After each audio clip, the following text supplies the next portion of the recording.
শেখ হাসিনা চীনের তিস্তা মহাপরিকল্পনা বাস্তবায়ন করেনি ভারতের আপত্তির কারণে। দেশ হলো আমার, মানচিত্র হলো আমার, আর দিল্লিতে বৃষ্টি হলে শেখ হাসিনা ছাতা ধরত বাংলাদেশে। এমনই মন্তব্য করেন রংপুর বিভাগীয় বিএনপির সাংগঠনিক সম্পাদক, তিস্তা নদী রক্ষা আন্দোলন কমিটির প্রধান সমন্বয়ক ও সাবেক উপমন্ত্রী অধ্যক্ষ আসাদুল্লাহ হাবিব দুলো।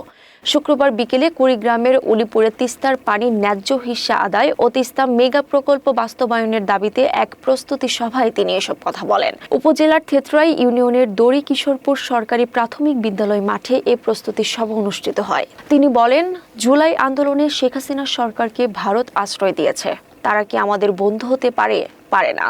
অনেক বুদ্ধিজীবী অনেক কথা বলেন, ভারত আমাদের বন্ধু প্রতিম রাষ্ট্র, অথচ তারা বাংলাদেশের তালপট্টি দখল করে, সীমান্তে প্রতিদিন নিরীহ মানুষ গুলি করে হত্যা করে।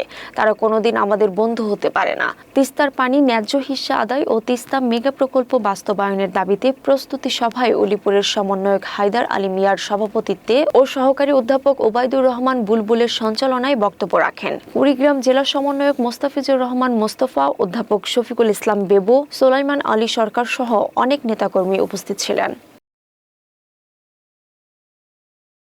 এই চীনের মহাপরিকল্পনা বাস্তবায়ন করেনি কেন? ভারতের আপত্তির কারণে।